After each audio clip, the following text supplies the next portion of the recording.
Okay, are we ready? Okay, we will call the July 10th, 2023 meeting of the Planning and Zoning Commission to order. Can we get the roll call? Andre Spinelli. Here. Radhika Krishna. Here. Jim Winchester. Here. Scott Pullis. Here. Jeff Ron. Here. Randy Eber. Here. Daniel George. Here. Greg Strike. Here. Jared Gardner is excused. You have a quorum. Thank you.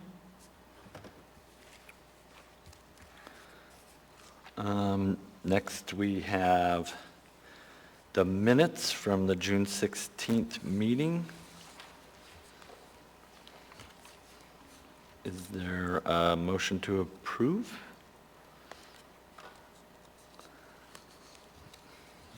Moved by Commissioner Pullis, seconded by Commissioner George. Any discussion? Hearing none, we'll call for the vote.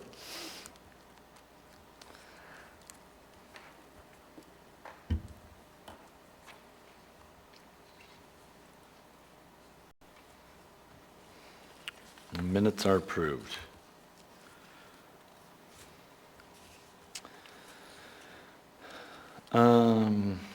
Next item on the agenda, special order of business, informational item case 2023-0077. Oh, first we'll do disclosures, or let's do disclosures. Back up. It's only my second time as chair. Disclosures.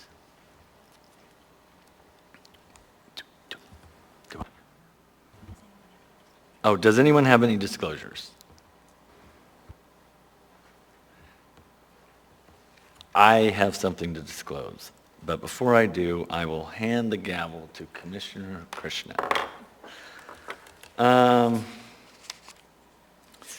In the matter of case 2023-0059, the Mountain Air Drive extension, I own 40 acres adjacent to the project. I've been working on that project since 2005, and over the course of that time, I've met with landowners in the area, municipal staff, consultants for the municipality, assembly people in the area, and legislators in the area. And I still own the 40 acre, or most of the 40 acres. My project's fully developed. I have no more need for approvals, but I just wanted to disclose that item. I am willing to participate in the case. I do have a lot of background knowledge on the case, but I realize that there is some appearance of conflict, if not an actual conflict. So I will leave it to the commission to decide. Thank you, Commissioner Spinelli. Would anyone like to make a motion directing Commissioner Spinelli to participate in this case?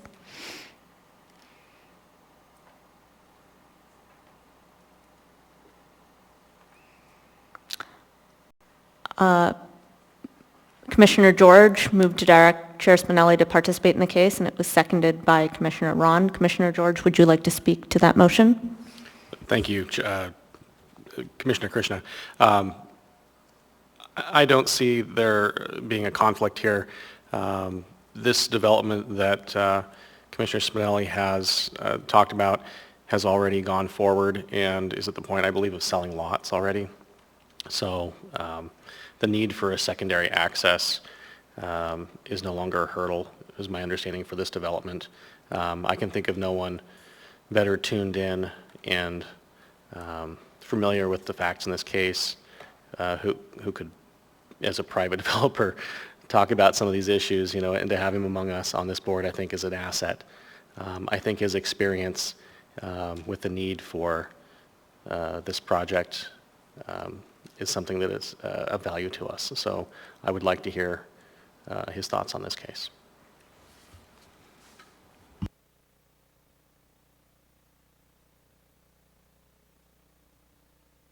Is there any further discussion?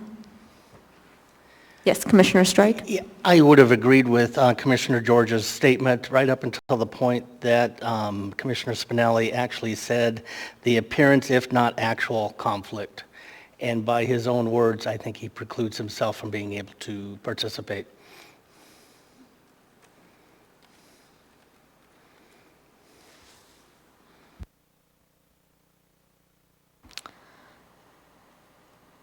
Is there any further discussion, or would Commissioner Ron like to speak to his second?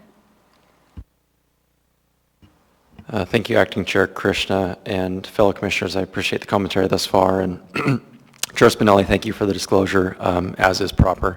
I do not intend to support the motion for the reasons Commissioner Strike indicated. As much as I'd like the historical context and perhaps even expertise that Commissioner Spinelli would bring to the case, I believe that the financial interests, although mostly historical, may still be impacted by the outcomes of the future of the DSR. So for those reasons, I intend to not support the motion on the floor. Thanks.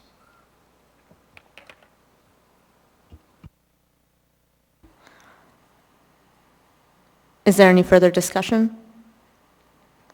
Hearing none, we'll call for a vote.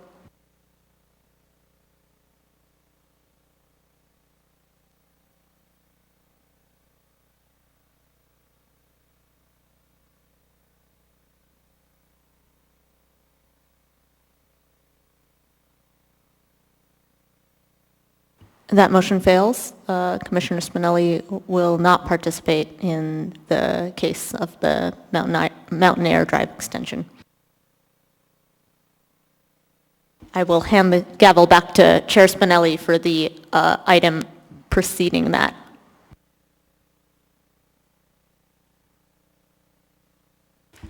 Okay, now we can move on to case 2023-0077.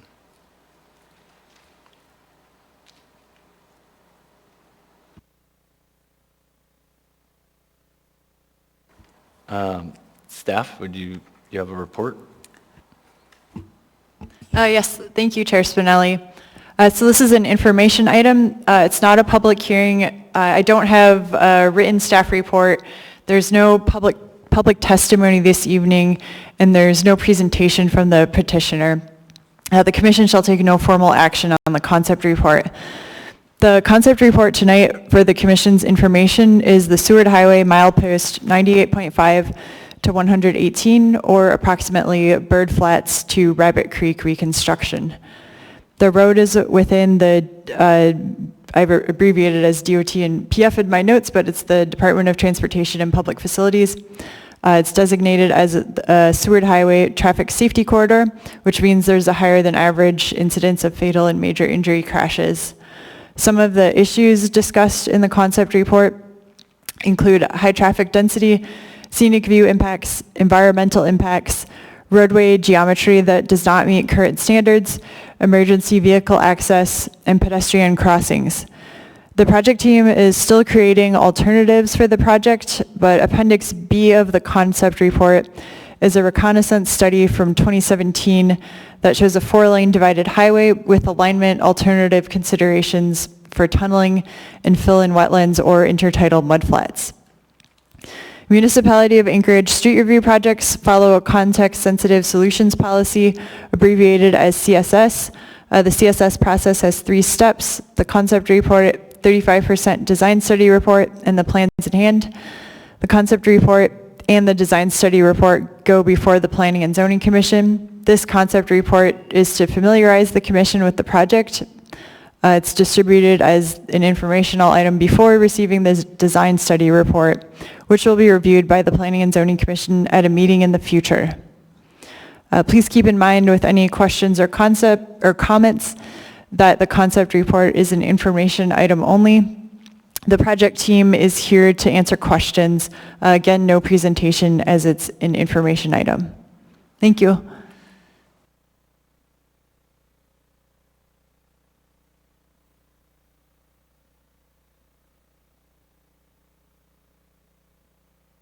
Are there any questions?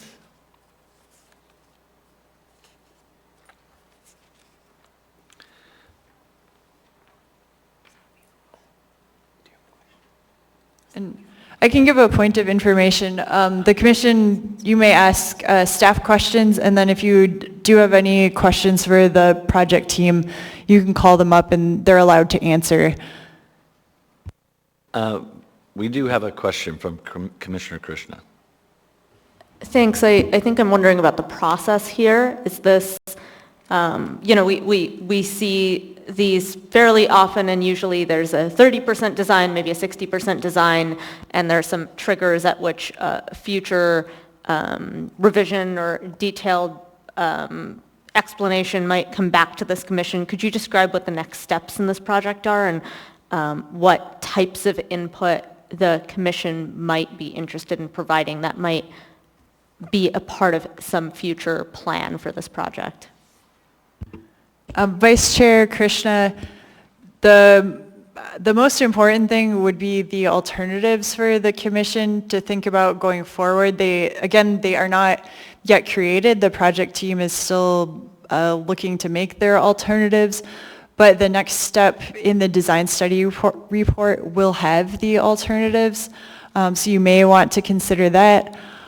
I suppose you could just ask or comment on some other things you'd like to see going into the 35% design study report phase. But it's, we have this concept report as an information item to get the project before the Planning and Zoning Commission while input and changes can still be made in the design. So that's the purpose, but the 35% design level, where the key focus is the alternatives and choosing the preferred alternative, would be the next step before the Planning and Zoning Commission. And then lastly, I'll just give a reminder that the plans in hand goes to the Urban Design Commission, and that's not until the 65% design level. Hope that answers your question, Vice Chair Krishna. Yes, thank you.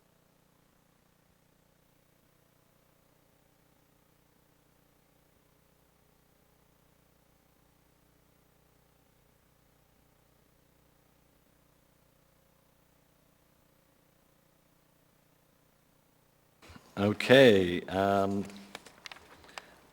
There are no more questions. We will move on to the next Chair order of Spinelli, business, if and I may, will- apologies. I thought I was in the queue, Oh. but perhaps I'm not pressing hard enough. We cleared you out earlier because we thought it was old. Okay, another question before I depart. Or 17 questions. Kidding. Ms. Appleby, I'll start by directing the nature of the question to you and look to you to further distribute ownership of the response from there. My question conceptually is around mobility for all users. I see that as a theme that's stated in this context-sensitive solutions concept report, but I'm in reviewing it not able to stitch together kind of the organizational elements and the planning elements and design elements that might be used to move this from concept to design study report status. That's a very vague question, so I'll try and pin it down. One is the role of AMATs, and if you could let the commission know if you're aware what the boundaries are of AMATs relative to the study area for this project. And a follow-up to that would be what other organizations at a municipal level might be involved in non-motorized aspects in this project as it moves forward. So. Commissioner Ron, I'll answer partly, and then I'll invite I would direct your question to the project team, but there is a stakeholder group with different agencies that's meeting currently. I'm a part of that. I don't have much direct input or comments on the design as being part of that group. I mostly am there to communicate what's in planning documents, which I do believe also relates to your question. So there's the Hillside District Plan. We also have the non-motorized plan. There's several other planning documents. So I do have the Hillside District Plan flipped open for the next case, so I can use that as an example. But there's a map that that shows that there's a proposed secondary trail. So we would look for that, and the petitioner would look to comply with that or any other non-motorized trails that are in our existing plans. The exact nature of the non-motorized development has to follow the plans, but then also there's the design criteria manual, and that has like typical cross sections for different road classifications. And then one other document I want to name before I bring the project team up to go into a little more depth would be the official streets and highways plan, because that classifies all of the roadways in the municipality.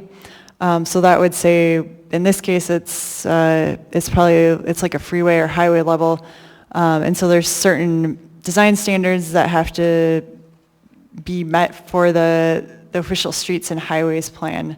So those are the main planning documents that the project team would look to in designing the non-motorized access in the project overall. I'll let them come up to maybe explain in more detail their agreement and coordination with other agencies, because I just touched upon it briefly.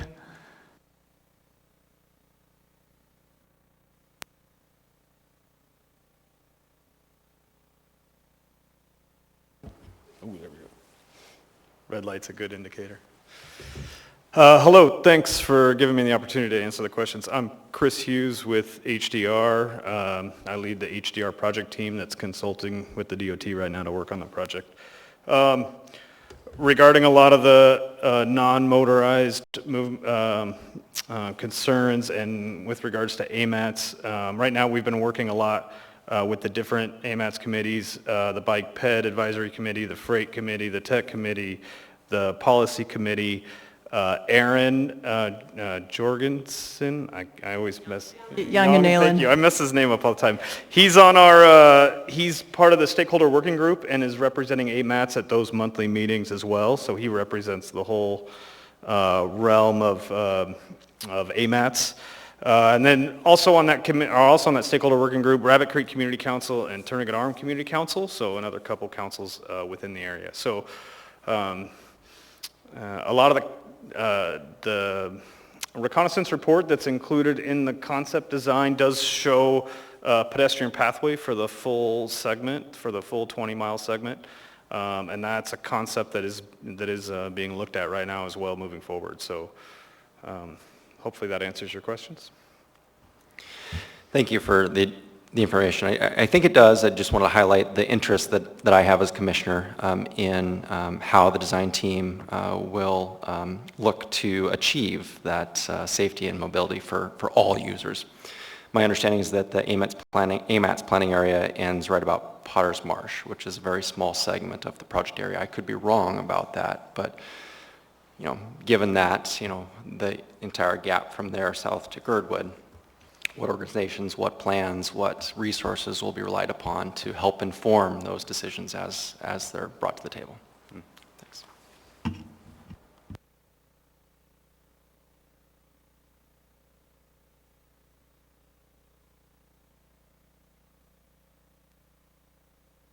Any more questions? I will now hand the gavel over and take off. Good night.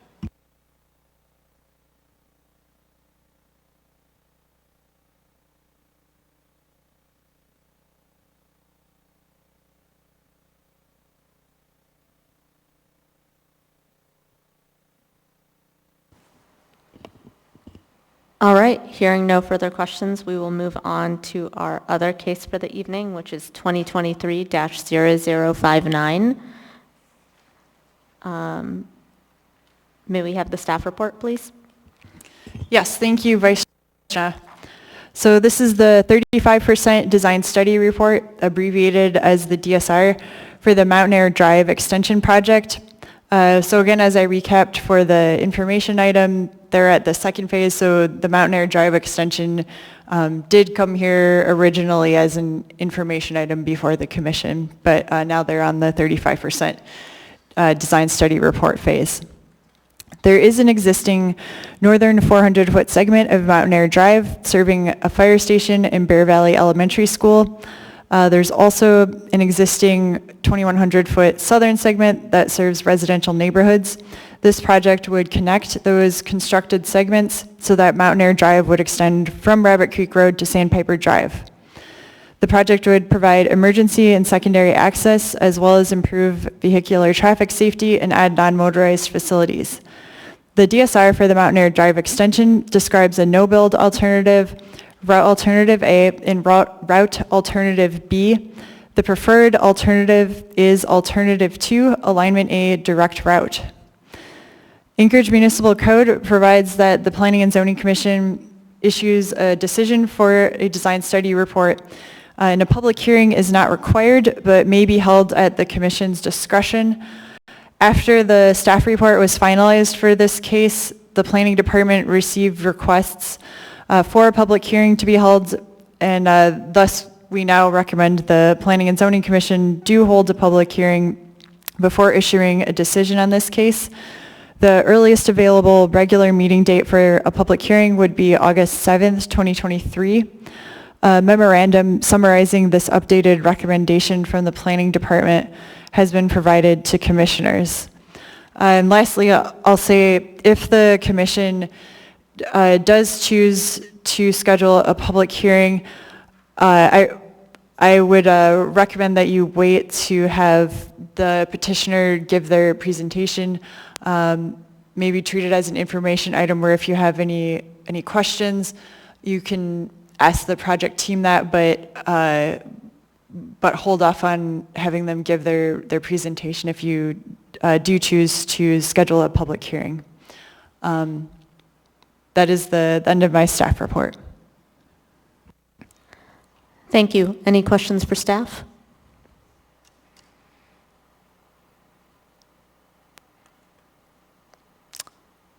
Seeing none, what is the will of the body, I will ask before I ask the petitioner to speak. Would any commissioner like to make a motion to schedule a public hearing for this item and hear from the petitioner at that time?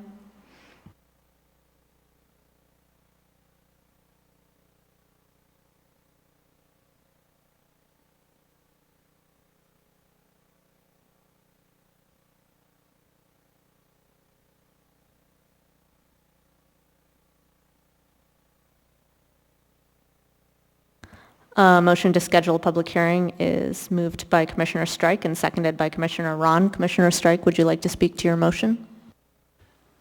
Yes, anytime we can establish a public hearing in order to get the feedback, both pros and cons on a project, serves well to both the community and this commission. And so I look at the public testimony as an opportunity that to hear the community speak. And so I tend to favor public hearings, as I believe it bodes well for this commission to hear both sides and all sides of the public willing to come and speak. Thank you. Would anyone else like to speak to this motion? Hearing none, we'll call for a vote.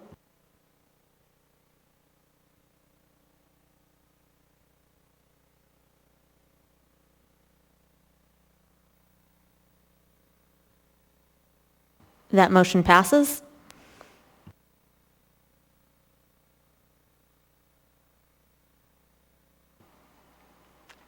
And question for staff, does that mean that we've now postponed this item that's on our agenda? And